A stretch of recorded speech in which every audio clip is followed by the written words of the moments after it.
আসসালামু আলাইকুম ও রহমাতুল্লাহি ও বারাকাতু। প্রিয় দর্শক, আল্লাহ তাআলা আমাদের এই পৃথিবীতে চিরদিন থাকার জন্য পাঠাননি। আমরা সবাই একদিন এই পৃথিবী ছেড়ে চলে যাব। কেউ ধনী, কেউ গরিব, কেউ রাজা, কেউ সাধারণ মানুষ। মৃত্যু সবার জন্য অবধারিত। আল্লাহ তাআলা পবিত্র কোরআনে বলেছেন, প্রত্যেক প্রাণীর মৃত্যুর স্বাদ গ্রহণ করবে। এই আয়াত আমাদের মনে করিয়ে দেয় যে পৃথিবীর জীবন ক্ষণস্থায়ী, কিন্তু আখিরাতের জীবন চিরস্থায়ী। আজ আমরা জানবো পৃথিবীর না সরি আজ আমরা জানবো মৃত্যুর পরে একজন মানুষের সঙ্গে কি কি ঘটে। কুরআন ও সহিহ হাদিসের আলোকে যখন একজন মানুষের নির্ধারিত সময় শেষ হয়ে যায়, তখন আল্লাহ তাআলা মৃত্যুর ফেরেশতাকে তার রূহ কবজ করার নির্দেশ দেন। সেই মুহূর্তে পৃথিবীর সব সম্পদ, ক্ষমতা, আত্মীয় স্বজন এবং বন্ধু বান্ধব কোনো কাজে আসে না। মৃত্যুর সঙ্গে থাকে শুধু তার ঈমান এবং তার আমল। শহীদ হাদিস বর্ণিত হয়েছে, নেককার বান্দার কাছে রহমতের ফেরেশতারা উজ্জ্বল চেহারা নিয়ে উপস্থিত হন। তারা থেকে সুসংবাদ দেন এবং শান্তির সঙ্গে তার রূহ বের করে আনেন। অন্যদিকে যারা আল্লাহর অবাধ্য ছিল, তাদের জন্য সেই মুহূর্ত অত্যন্ত কঠিন ও ভয়াবহ হয়। এরপর মানুষের জানাজা হয় এবং তাকে কবরে দাফন করা হয়। আত্মীয় স্বজন সবাই একসময় ফিরে যায়, কিন্তু মানুষ একা থেকে যায়।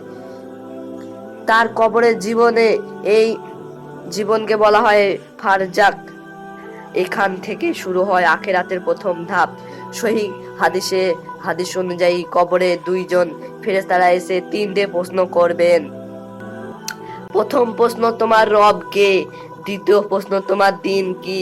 তৃতীয় প্রশ্ন, তোমার কাছে যে নবী পাঠানো হয়েছিল তিনি কে? যে ব্যক্তি দুনিয়াতে সত্যিকার অর্থ আল্লাহর ইবাদত করেছে এবং ইসলামের ওপর অটল থেকেছে, আল্লাহ তাকে সঠিক উত্তর দেওয়ার তৌফিক দান করবেন। তখন কবর প্রশস্ত করে দেয়া হবে এবং জান্নাতে একটি দরজা খুলে দেয়া হবে। সে জান্নাতের শান্তি ও সুগন্ধ অনুভব করবে। কিন্তু যে ব্যক্তি আল্লাহকে অস্বীকার করেছে অথবা মুনাফিক ছিল, সে সঠিক উত্তর দিতে পারবে না। তখন তার জন্য কবর সংকীর্ণ হয়ে যাবে এবং শাস্তির সূচনা হবে। তাই রাসূলুল্লাহ সাল্লাল্লাহু আলাইহি সাল্লাম আমাদের কবরের আযাব থেকে আল্লাহর কাছে আশ্রয় চাইতে শিক্ষা দিয়েছেন।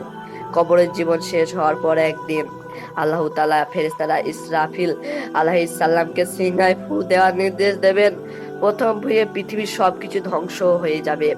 এরপর আল্লাহর ইচ্ছায় দ্বিতীয়বার সিংহায় ফু দেওয়ার হলে আদম আলাইহিস সালাম থেকে শুরু করে কিয়ামত পর্যন্ত পৃথিবীতে যতগুলো মানুষ আসা, প্রতিটি মানুষ জীবিত হয়ে উঠবে। এরপর শুরু হবে হাসরের ময়দান। সেই দিন সূর্য খুব কাছে থাকবে। মানুষ নিজের আমল নিয়ে ভীত থাকবে এবং কেউ কারো উপকার করতে পারবে না যদি না আল্লাহ অনুমতি দেন। সেদিন প্রত্যেক মানুষের আমল নামা তুলে দেয়া হবে। কেউ ডান হাতে পাবে, কেউ বাম হাতে পাবে। মানুষের প্রতিটি কাজ, প্রতিটি কথা, এমনকি গোপন নিয়ত আল্লাহর কাছে প্রকাশিত হবে। আল্লাহ কারোর প্রতি বিন্দুমাত্র অবিচার করবেন না। এরপর স্থাপন করা হবে ন্যায় বিচারের পাল্লা। যার নেক আমল বেশি হবে সে সফল হবে, আর যার গুনাহ বেশি হবে এবং আল্লাহ ক্ষমা করবেন না, সে ক্ষতিগ্রস্ত হবে। এরপর থাকবে পুলসিরাত। এটি জাহান্নামের উপর স্থাপিত একটি সেতু। কেউ বিদ্যুতের গতিতে পার হবে, কেউ বাতাসের গতিতে, কেউ দৌড়ে, কেউ হেঁটে, আবার কেউ নিজের গুনাহের কারণে নিচে পড়ে যাবে। আল্লাহ যাকে ইচ্ছা নিরাপদে পার করে দেবেন। সর্বশেষে জান্নাত ও জাহান্নামের চূড়ান্ত সিদ্ধান্ত হবে। জান্নাতে থাকবে এমন সুখ যা কোনো মানুষ কখনো চোখে দেখেনি, কানে শোনেনি বা কল্পনা করতে পারেনি। আর জাহান্নাম হবে আল্লাহর অবাধ্যের জন্য কঠিন শাস্তির স্থান। প্রিয় দর্শক, এই পৃথিবীর জীবন খুবই সংক্ষিপ্ত। আজ আমরা যে সময় নষ্ট করেছি, একদিন তারও হিসাব দিতে হবে।